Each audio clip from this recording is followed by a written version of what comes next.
What's up, everybody? Welcome to another episode of Gaming Without Parole. Sitting across from me this week and every week, Desra. Yes. No nickname. No nickname. No. Oh, well, actually, with the first restaurant I worked at, the guys in the kitchen called me Diablo. Starting this episode over. Yeah. Oh. This week and every week, Diablo. I don't know if anyone's going to get that. We started over. Okay. And sitting across from me, of course, is Brian Paul. Hey, what's going on, everybody? And he loves you all. I still really do. From the bottom of this blackened, tiny, shrunken heart. Des, so just a few weeks ago. Yes, sir. Oh, we're getting sick of this introduction, aren't we? Yeah, we only talk about PlayStation VR games, and up until this point, we've been only talking about launch games, whether it be US launch or JP launch. Yeah, and this week we're actually kind of breaking format a little bit, not quite so much though, because this was a game that was pretty much had buzz around it as soon as PSVR was launched, even though it wasn't a launch title. Yeah. And this, of course, is Psychonauts, Rhombus of Ruin. That's right. So, yeah, a little later than launch. The launch of PlayStation VR was October 13th or 16th. Well, I can't remember right now. That's weird. I used to have that ingrained in my brain. I want to say 16th. Check your tattoo. Yeah, seriously. But this came out 4 months later, in February 21st the following year.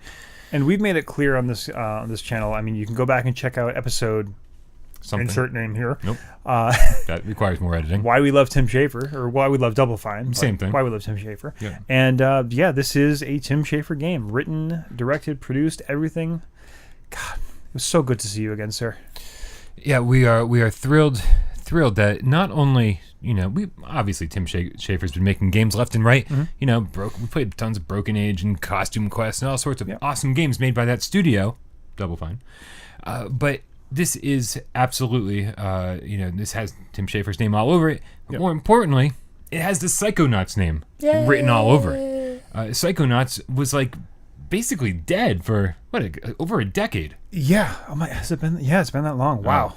Yeah, definitely. Yep. And it was, a game that it ended on a cliffhanger, but whatever.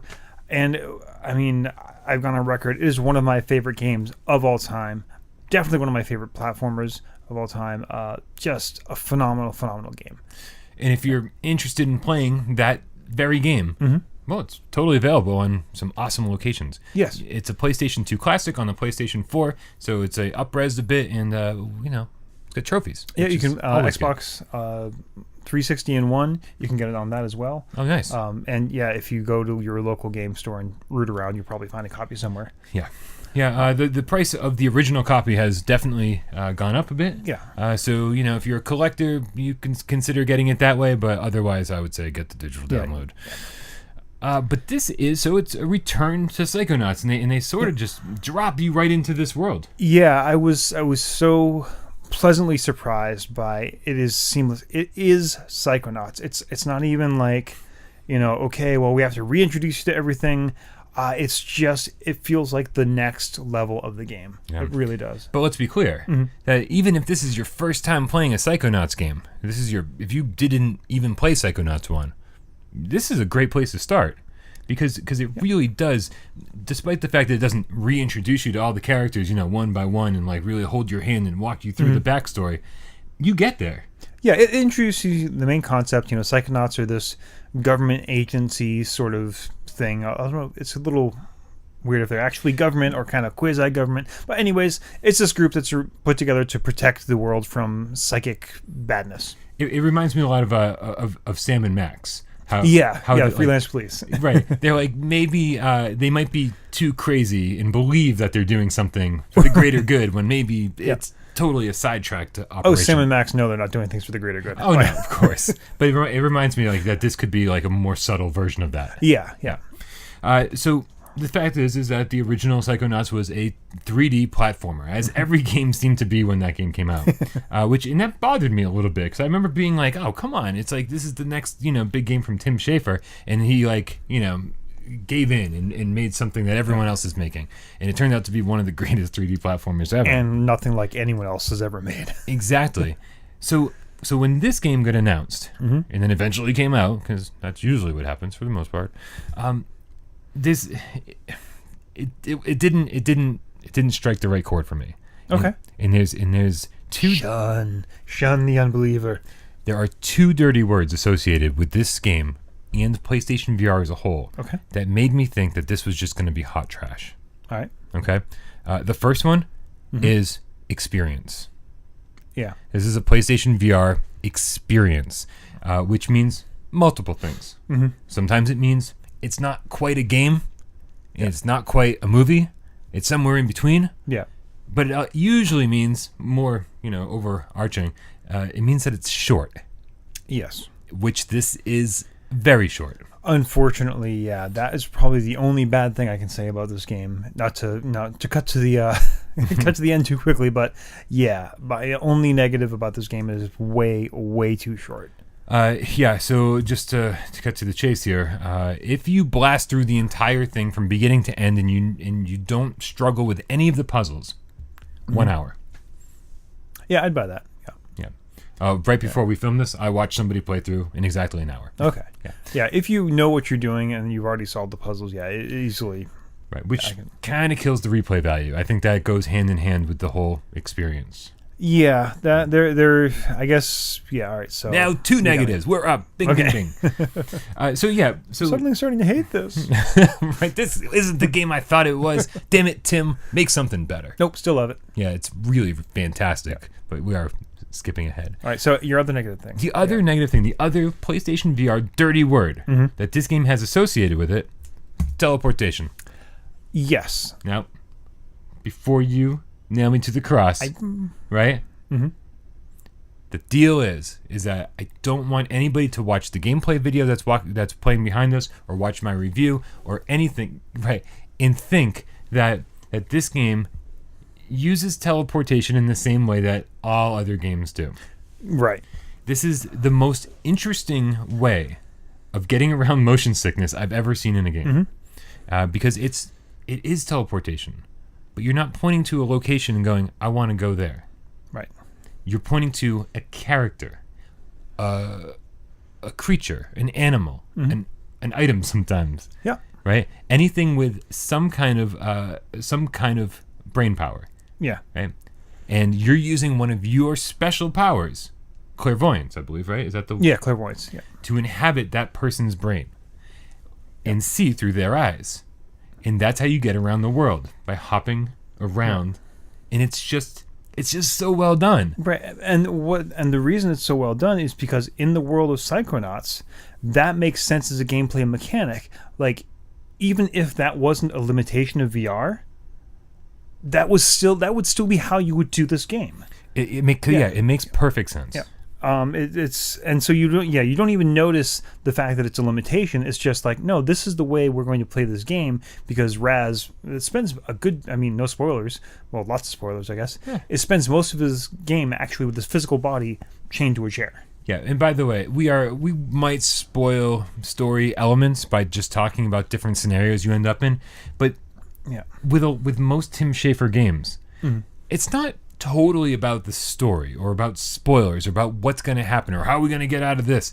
It's about the puzzle solving and working your way through a situation, and also the dialogue. Yes, I'm glad you said that. Perfect. Okay. The delivery is perfect. Everything is funny. Yeah. It's I don't know. I don't even know how. My delivery is not going well right now because I'm trying to tell you how great something is, and I don't have the words to say it.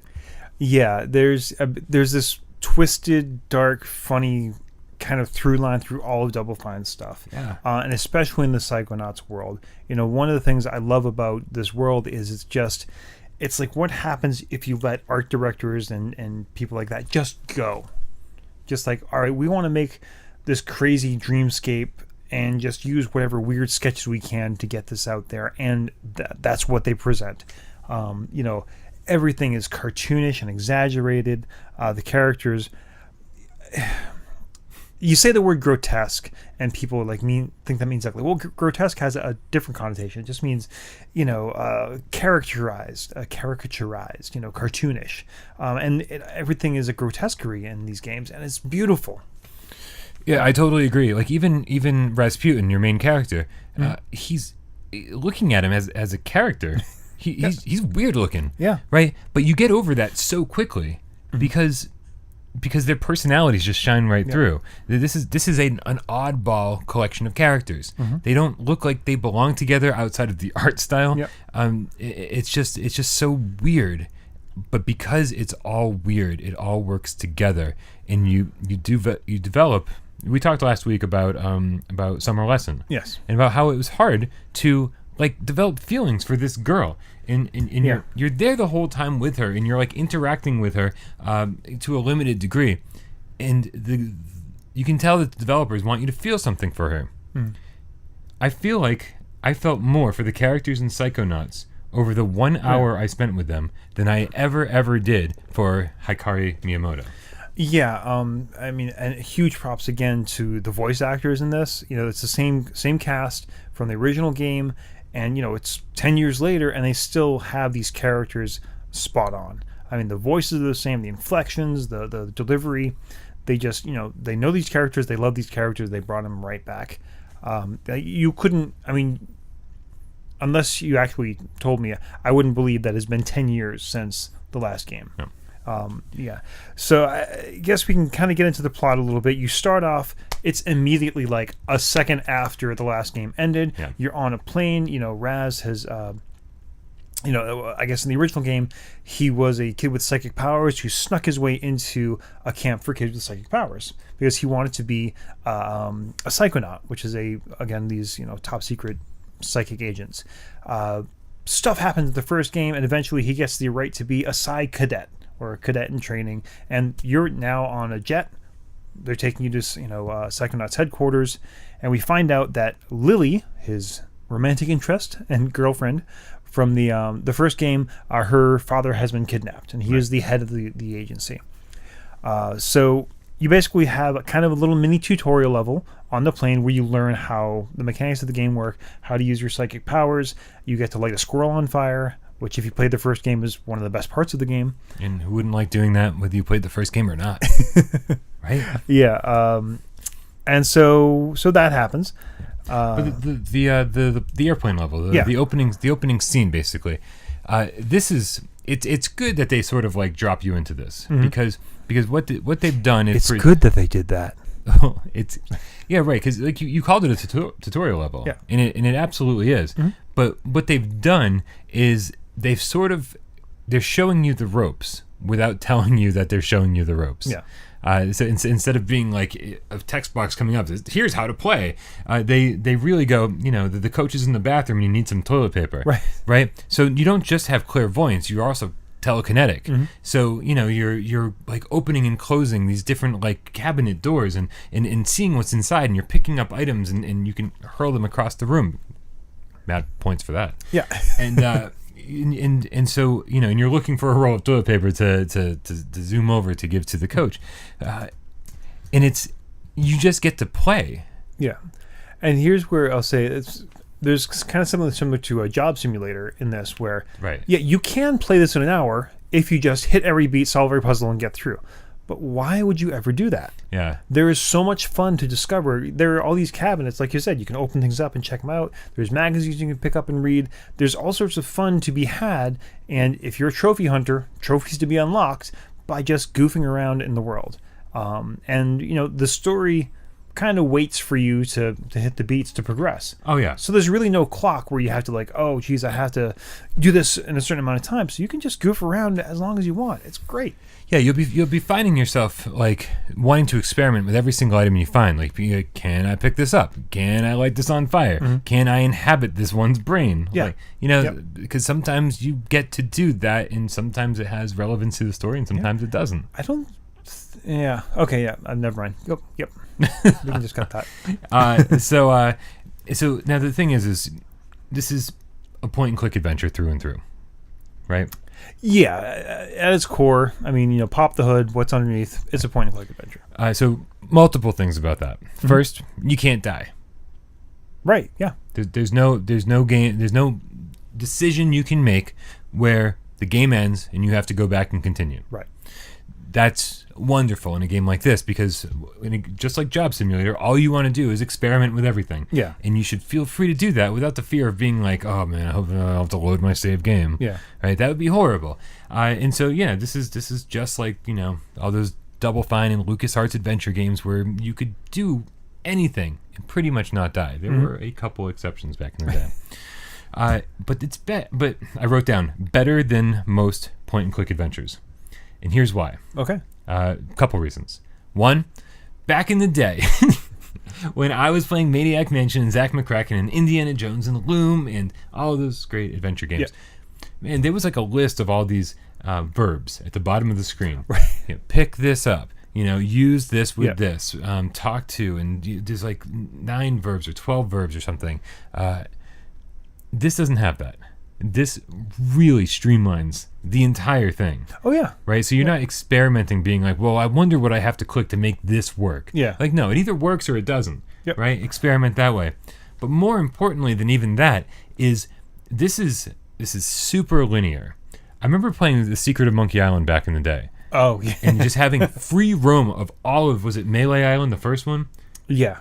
So you got Melee Island, and you're just walking around and you're picking things up. And you were just like, I don't know, man. I've got this inventory of 200 items. Yeah. I'm walking from path to path. I'm talking to pirates as I go. And like I'm just looking for a puzzle to solve. Yeah. And once you do encounter one, you're like trying to figure out what you're supposed to use with it. And it's just a little too open-ended. As a kid, I loved it because I had infinite amounts of time. As a host and reviewer of Without Parole Games, like this was perfect. This sends you through on a linear track throughout the game. When you complete a section, you generally move to the next section. Unable to go back to the last. Right. So there's nothing there that you needed. No item that you needed to pick up and bring with you and take to solve the next puzzle. Most every puzzle you encounter, everything you need is right there within view. Yeah. The only times I get stumped, and the only times you'll get stumped, is if there's just something you missed. Like something you literally like didn't notice or see. There's one, and I'm gonna give away one of the puzzles. Like when the first time I played this, which a little while ago, I kind of got hung up on. There's a lab section, so you're in the plane, you zoom into Louis' dad's head, and he's captured in his lab. And it's actually pretty complicated. There's a lot of stuff you need to do to get yourself out of this lab. And I got stuck. Well, I think everybody gets stuck at this point. And I thought, wow, is this the whole game was just trying to get out of this lab? Like, that's interesting, but it might be short, but that's okay. I kind of shelve it and go back. There's actually, what I missed was the slideshow.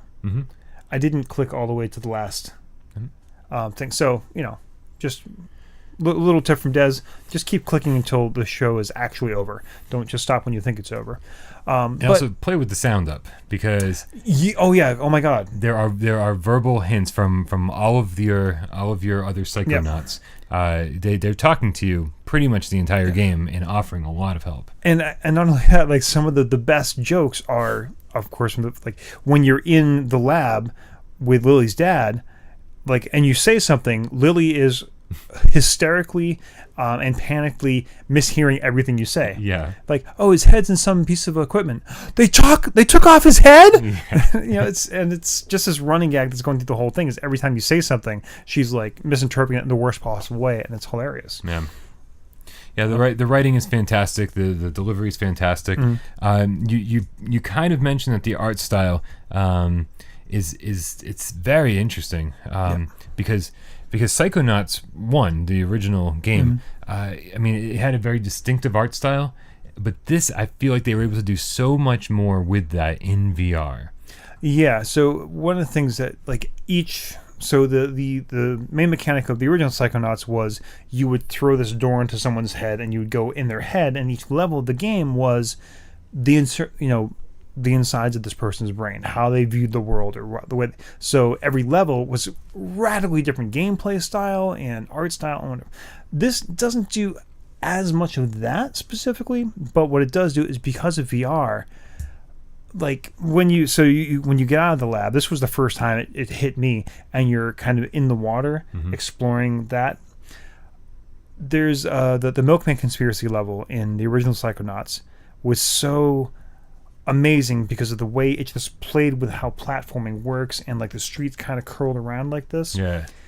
Because now you're in VR and they have total control of your perspective, they get to play with that at a level you can't even imagine. Yeah, it's pretty fantastic. Oftentimes, you'll jump into someone's head using the clairvoyance power, and they don't see what you see. Right. Right? Like these people, there are some people in the game who have been brainwashed, or that's not what it is. Not brainwashed. They're poisoned by something. Silurium. Yeah, Silurium poisoning. But it's a type of brainwashing, and they're under this like hypnotic spell. And so so some people are acting really crazy. It's almost like they're on like a bad acid trip, and you jump into their brain, and it's funny to see the difference between what you see as the main character, who's seeing things accurately, and then jumping into someone's brain and seeing the exact same scene from an entirely different perspective. Yeah. It's pretty fascinating, and I can't think of any other game that's ever done anything like this. Yeah, it's again, you got to play this game. I mean, like Mila, one of the first people you kind of go to rescue, and you jump into her head, and it's going to feel very familiar to those of you who played the first one, because her delusions are these, flat, like 2D cutout of, she thinks she's on a school bus trying to rescue kids, when it's really kind of all the guards and the bad guys. But when you see it from her point of view, they're the 2D cutouts of the, smiling, vacant-eyed kids, which it's such a trope of the other games. And again, I don't want to make it sound like this game is just kind of retread. It's like, oh, well, it's the same stuff over again. No. It's not. It's the same sort of aesthetic and idea and well, not sense. What's the word I'm looking for? But anyways, the same sort of thing, but again, totally different and reimagined for VR. Yeah. So my recommendation is like, if you haven't played a Psychonauts game before, there's only one other one right now, but there will be a second one. Yay! Right? Psychonauts 2 is coming. It's been announced. Yep, it's happening. Can we break format for that? Yeah, maybe. Yeah, we'll see what happens. Maybe they'll put it in VR. Who knows? That, please, Tim. Please, pretty. Please. Actually, please. I don't know if I want a 3D platformer made by Double Fine in VR. Oh, I do. I definitely do. Milkman level part 2. Yeah, absolutely. This is a great place to dive in to kind of see if you like the characters, if you like this kind of storytelling. That's a good point. Yeah. And if you like the characters, then there's plenty to go back to for Psychonauts 1. By the time you finish that, maybe Psychonauts 2 will be out. Who knows? Just one other thing I want to bring up is the last kind of boss level. Mm-hmm. Well, the only really boss level. Actually, no, before that, this is one of the only escort missions in gaming I've ever enjoyed. When Lily is going through the train. Oh, so good. It was one of my favorite levels. Yeah. So basically, first of all, Lily's kind of, her little psychosis thing is phenomenal. She's trapped on this, ancient, decrepit bomber that has all the bombs around, and she sees all the bombs as flowers. Of course. And so you come in, and like all the bad guys and the guards are scared of something, and you don't know what. So you're kind of going along, and you see what they're looking at is Lily just hammering away at a bomb, and yeah. So if you don't think that's funny, then yeah, this game isn't for you. But eventually you get her out of her psychosis, and she's got to escape, and she makes her way through this series of train cars. They're all connected, or as we call it, a train. Wow. Yeah. Wow. But the way you help her is you can't get in her head, so you're in these fish who are kind of floating outside, and then using your psychic powers to help either move objects around or, distract enemies or whatnot as she's going through. So it's an escort mission that is fun.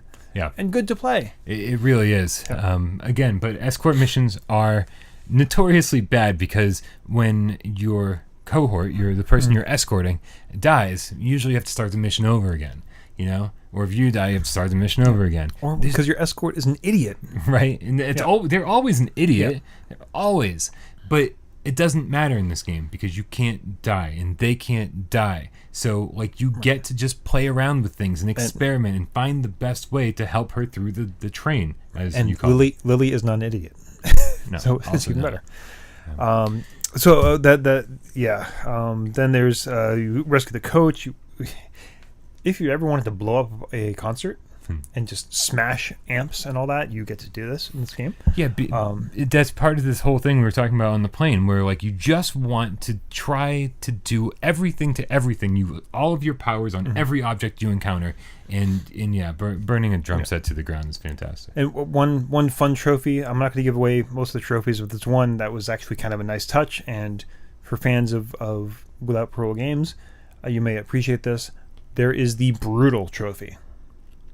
Yeah, I did this. So there's a point where you can mix and match things to make new stuff, and if you mix and match things to make a spiked leather jacket, you get the Brutal trophy. Oh, nice! Right, like Brutal Legend. Exactly right. Oh, now I'm all caught up. Yeah, nice. So that was cool. So eventually you get to the boss level. Yeah, which is Dr. Lobato, one of the creepiest, most fantastic villains in all of villainy.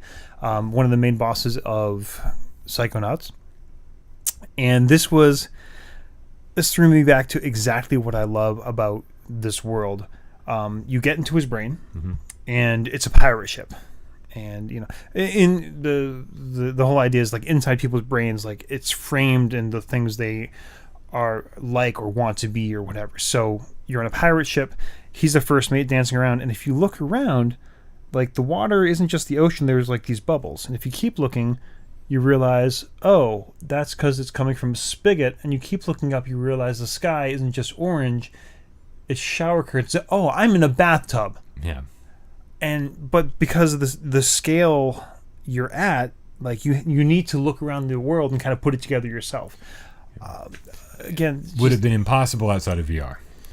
Yeah. And then eventually you fight the main boss, which again, VR was made for boss battles. Because he's huge and he's throwing stuff at you and you're little. But then it cuts into kind of his memories of being a kid. And the way they do that is this dollhouse. And it's actually very kind of Element sort of aesthetic to it. I don't know if that was intentional or not, or if Tim Schafer saw this like, oh, this is the same. And it's literally this dollhouse and you're watching the characters. But you get to go, of course, jump into the characters and watch the story from its point of view. Yeah. Yeah, it's actually the way it's done is strange because it's almost done with like this goofy, like the characters' voices. Yeah, are not the characters' voices. It's like somebody imitating those people's voices. Right. But so it's almost like this like weird like somebody's telling a story and like using their own voices to tell the story. But somehow, despite all of that, they still found a way to make it touching. It's like this big evil boss character that you've just defeated or that you're in the middle of defeating. Who you're not supposed to like at all, like suddenly you feel for. Yeah, it's absolutely. And this is again like strange. Again, we talked about Summer Lesson last week, and they tried so hard to make us care about this character.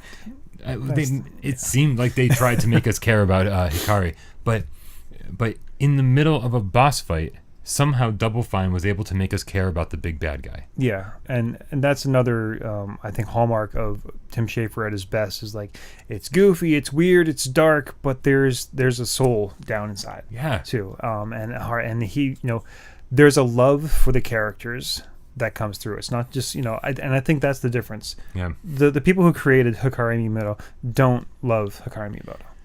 Not the way I do. No, but the writers and creators and actors who create this world love these characters, and they're fully fleshed out. And even the weirdest ass villain has a reason he's doing what he's doing, even if it's a stupid, insane reason. And once you quote unquote fix him, he does an even more stupid, weird ass, awful thing. But ultimately it's totally irrelevant. Yeah, right, because it's. This game takes you on a little journey, and again, like if you beat it from beginning to end without any problem, which I can't imagine, even those old LucasArts adventure games we're talking about, Secret of Monkey Island. If you know all the answers, you can blast through those in a couple hours too. Yeah, these are not the longest games. It's always about the puzzle solving and trying to figure things out and the story that's being told along the way. Yeah. And I think they told a fantastic story. And I think they presented some fantastic puzzles. Very few of them will really make you, stop for very long. Yeah. Probably a couple hours, right? 2, possibly 3. I would say if you play this through your first time and it takes you any less than an hour and a half to play this, you didn't succeed. You failed. Yeah. You did not play this game correctly. Yeah. The point is not to, man, I got this, like, I don't want to see a speed run of this game, because that just, it doesn't make sense. You're not getting it, Which brings us yet again Yeah. to our final part of the show, which is where we tell you, the loyal game cats, whether you should play this game or not, whether you should buy it. What's the scale? The scale is, so number 1, oh my God, you have to buy this game now. Just stop what you're doing. I don't care if you hit pause, just hit like before you do. Go buy it now. 2, it's okay. Big old shrug. If it's on discount or if you got some extra cash burn in your pocket, sure, pick it up. Why not? 3, no. Just no. Bad cat. Yeah, don't encourage these people. We don't want people to make more games like this. Friends don't let friends buy crap. And where does this fall? Is there anything higher than 1? No, that 1 is the loneliest number. Yeah, this is absolutely 1. If you have a PSVR, play this game. I can't make it any more clear. Yeah, I mean, this game goes for about $20. It has been on, I think you can get the retail copy, probably on sale for cheaper. So, I don't know. Here's the thing. We said it has a couple bad words, right? It's an experience with teleportation. You guys, you might need to get over a few hang-ups you have about some PlayStation VR games. I know at this point, when this game came out, we were in a little bit of a different world. PlayStation VR was new. We were still, we just wanted anything we could get our hands on, and we were extremely lucky to get this. I'm struggling a little bit because after having played, some really crazy over-the-top games and things that I absolutely love, I absolutely love this, but there's almost no replayability. Sure. And it is very short. So I'm gonna err on the side of caution. Okay. And as much as I want to say go buy this right now, it's unfair to say that from my perspective, because you and we grew up playing LucasArts and Double Fine adventure games, but a lot of PlayStation VR gamers, they just want to shoot some shit in VR. They just want to kill some zombies with their Move controllers.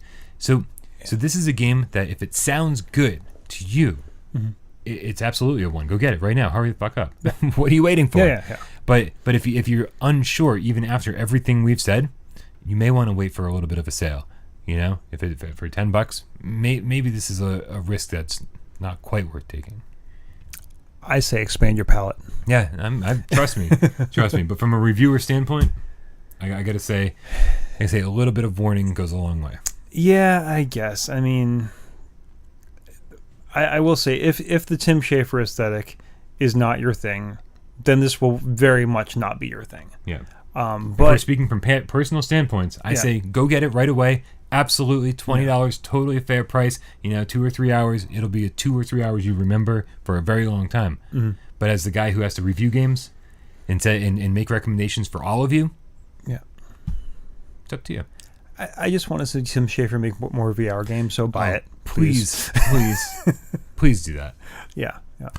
All right, we got to move on, but definitely leave a comment down below. Let us know what other games you want us to talk about. Now that we've moved on slightly from launch titles, who knows? Anything's possible.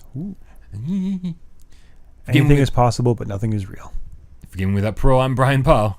Nothing is real. And I'm he's Desra. And we'll see you next week.